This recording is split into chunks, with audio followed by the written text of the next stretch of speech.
Et si l'histoire du christianisme que vous connaissiez était incomplète? Si bien avant les grandes explorations européennes, la parole du Christ avait déjà atteint les confins du monde, de l'Afrique à la Chine. Aujourd'hui, nous allons remonter le temps, au tout premier jour après l'ascension de Jésus pour suivre les pas des 12 apôtres, dans un périple à travers le monde antique. Comment sans armée et sans empire, ces hommes ont-ils réussi à apporter leur message dans le monde entier? Préparez-vous à découvrir l'incroyable épopée de l'évangélisation apostolique, une histoire de foi, de courage et de voyage extraordinaire qui a façonné le monde tel que nous le connaissons. Ce que vous allez découvrir pourrait bien changer votre vision de l'histoire. Au début de sa mission sur Terre, Jésus commence par enseigner dans les synagogues. Puis il sort des synagogues et fonde des maisons, comme celle de la belle-mère de Pierre. Dans ces maisons, on répétera ses paroles et ses gestes. Selon l'évangile, Jésus choisit 12 apôtres. Il en fait les successeurs des prêtres sacrificateurs du temple d'Israël. En choisissant 12 apôtres, 12 comme les 12 tribus d'Israël, Jésus se place dans la ligne de l'héritage juif, qui est le sien, et qui constitue la mémoire de l'histoire de Dieu avec son peuple. Jésus a choisi et appelé pour être avec lui d'abord 6 apôtres. Pierre et André, son frère. Jacques le Majeur et Jean, son frère, fils de Zébédée. Philippe et Nathanaël, surnommés aussi Barthélemy. Puis dans un second temps, il leur a adjoint les 6 autres. Thomas et Matthieu, Jacques le Mineur et Jude Thaddée, son frère, cousin de Jésus, Simon le Zélote et Judas Iscariote. Il les a ensemble institués et établis pour être des témoins, mais aussi le fondement de l'Église en référence aux 12 tribus d'Israël. Chacune des tribus et de leur chef-lieu étant confiée à un apôtre particulier par Jésus. Puis Jésus a choisi 72 disciples. En Israël, les Lévites étaient chargés de l'enseignement et du service au temple.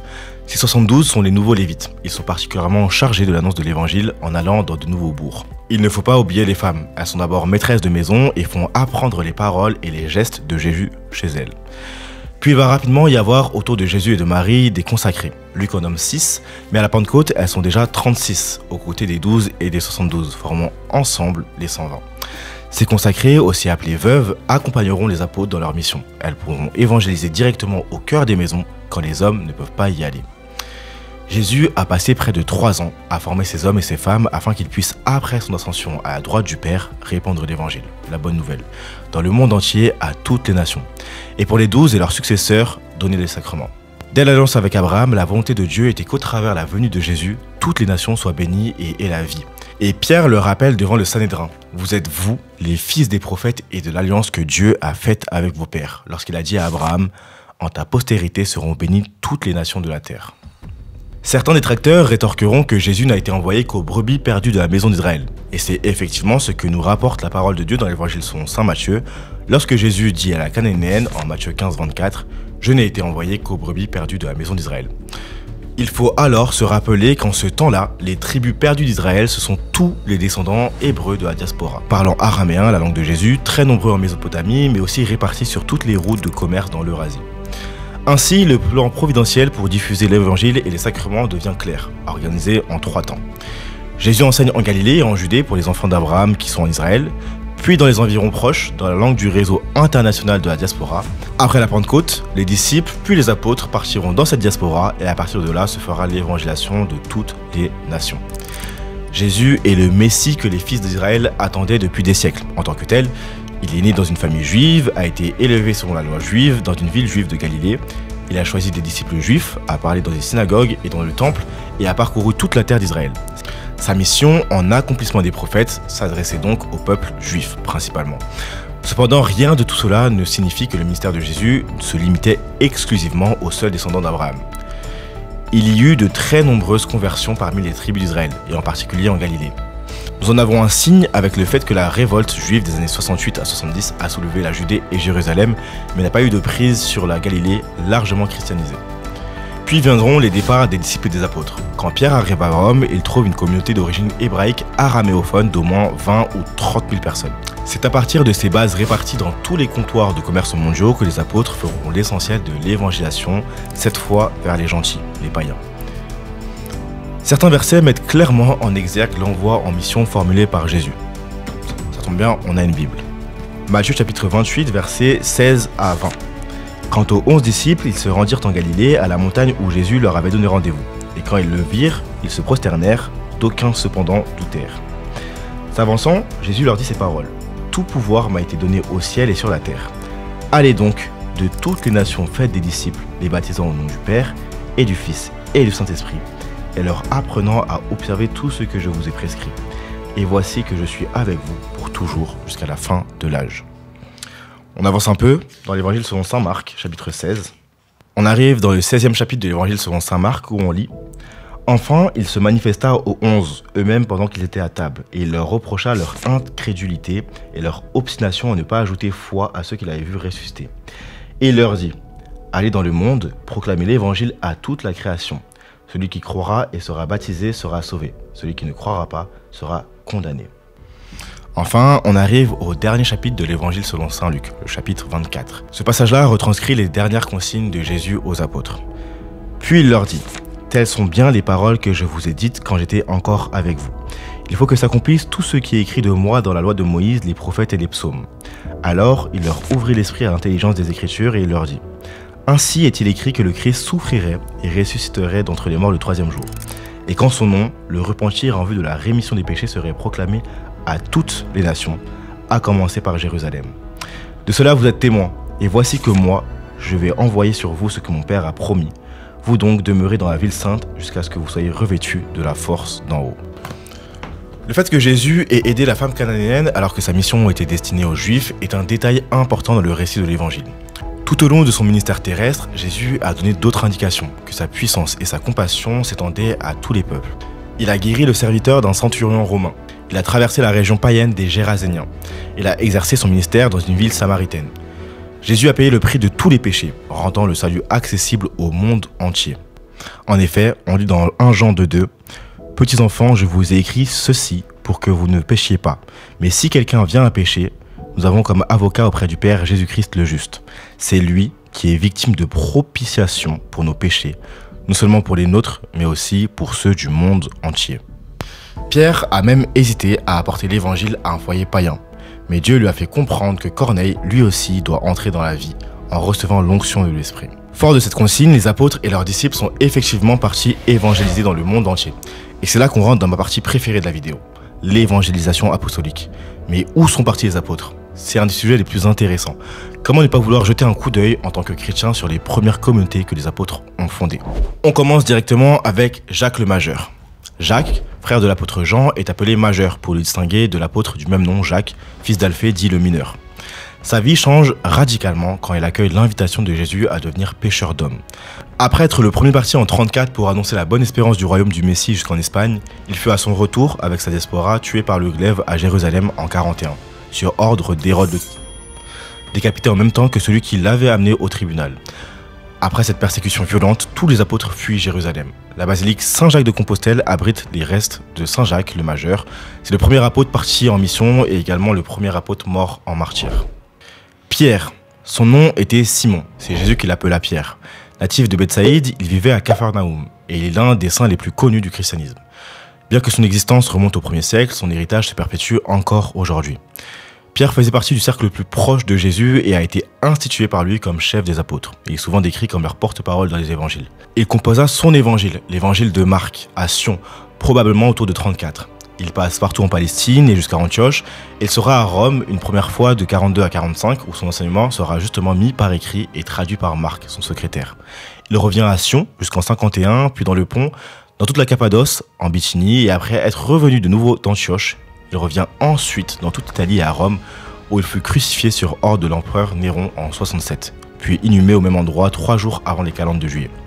La basilique Saint-Pierre est construite sur le tombeau de l'apôtre Pierre au lieu de son martyre. André, le premier appelé par le Christ. Il était de Bethsaïde en Galilée, sur les bords du lac de Tibériade. Avec son frère Pierre, il vivait de la pêche, et c'était un assoiffé de Dieu.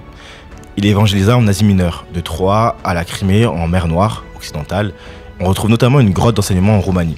Il a parcouru toutes les côtes de Thrace à celle de Orient de la Grèce, annonçant la bonne espérance du Christ. Il fut mis à mort à Patras sur une croix en X et achevé par un foulon sur ordre du juge Hégiate, puis enterré dans le jardin des Grecs, juste à côté de la grotte mystique qui garde son souvenir à Patras. Philippe était de Bethsaïde également, sur la rive nord du lac du Tibériade, comme André et Pierre.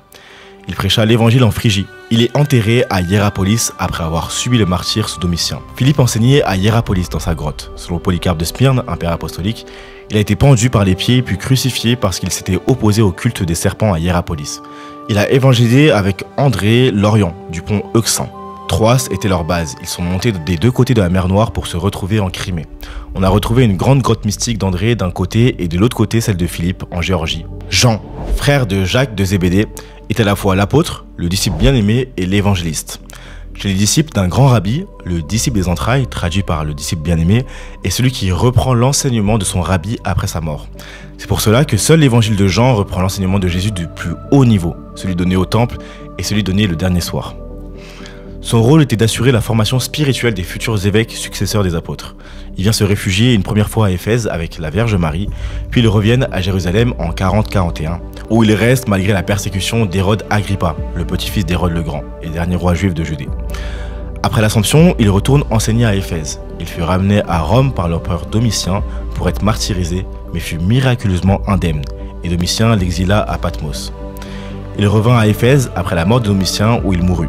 Selon la tradition, son corps fut emporté d'ici-bas jusqu'au ciel, où encore en chair, il était avec Enoch et Élie, ce qui serait cohérent avec l'annonce de Jésus en Jean 21-22. Jacques le Mineur.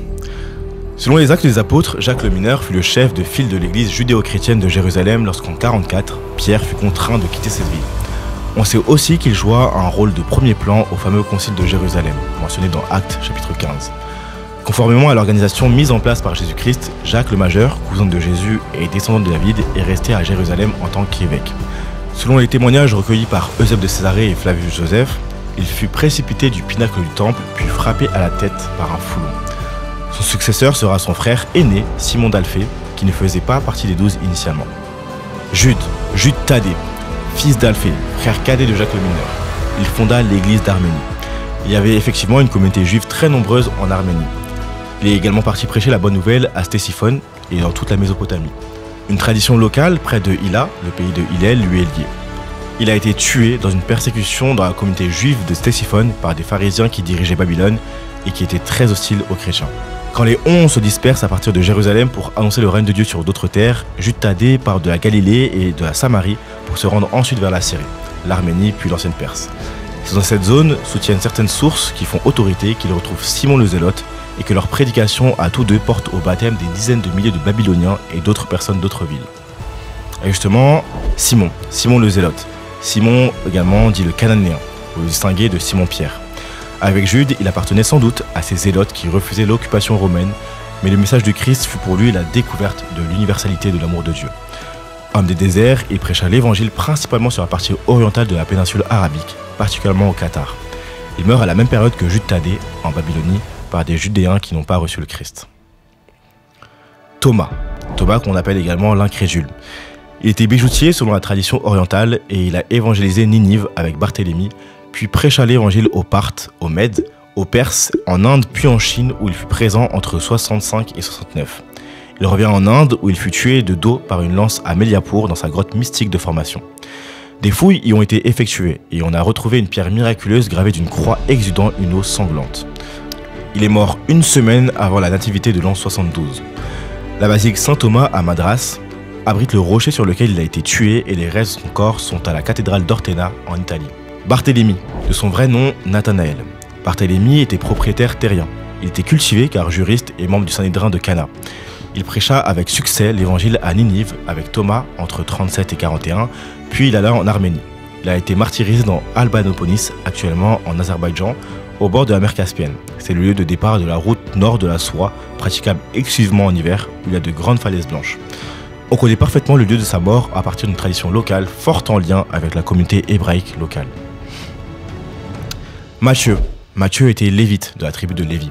Collecteur d'impôts, propriétaire terrien, il savait tenir des registres précis selon son métier. Il est l'auteur du premier des 4 évangiles dans l'ordre canonique. Il a évangélisé le Yémen avec son compagnon Matthias, puis l'Éthiopie, avant d'être tué par l'épée dans sa caravane alors qu'il traversait le Soudan et remontait vers l'Égypte pour évangéliser une grande communauté juive d'Alexandrie. Les chrétiens d'Éthiopie ont gardé la mémoire du passage de Matthieu. Marc sera successeur de Matthieu, désigné par Pierre pour évangéliser la communauté juive d'Alexandrie. Matthias est celui qui fut choisi pour remplacer Judas l'Iscariote. Selon une tradition orientale, il faisait partie des bergers qui sont venus adorer Jésus à la Nativité. Il prêcha notamment au Yémen, avant d'être lapidé puis crucifié en Éthiopie. Son corps serait enterré à Trèves, en Allemagne. Et voilà, de l'Inde à l'Espagne, de l'Éthiopie à l'Arménie, le périple des apôtres est une épopée qui redessine complètement la carte du christianisme primitif. Loin de l'image d'une foi importée des siècles plus tard, nous découvrons une histoire bien plus ancienne et universelle, tissée par le courage de ses premiers témoins le long des routes commerciales du monde antique. Chaque apôtre, chaque disciple fut une étincelle qui, portée par l'Esprit Saint, a allumé des feux de foi aux quatre coins du globe, accomplissant la promesse du Christ, aller et enseigner toutes les nations. Cette enquête fascinante n'est qu'un aperçu de ce que nous explorons dans le magazine 1000 raisons de croire. Si ce voyage dans le temps vous a passionné et que vous souhaitez continuer à nourrir votre foi et votre curiosité avec des contenus exclusifs, la meilleure chose à faire, c'est de vous inscrire à notre newsletter gratuite. Vous recevrez nos dernières enquêtes, des réflexions et des nouvelles directement dans votre boîte mail. Le lien est juste en dessous dans la description. Et pour continuer la discussion et faire partie de notre communauté grandissante, rejoignez-nous sur nos réseaux sociaux. Et bien sûr, si cette vidéo vous a appris quelque chose, n'oubliez pas de laisser un petit pouce bleu pour nous soutenir, de la partager à ceux qu'elle pourrait éclairer et surtout de vous abonner à la chaîne et d'activer la cloche pour ne manquer aucune de nos prochaines explorations. Merci de nous avoir suivis, restez curieux et à très bientôt pour de nouvelles raisons de croire.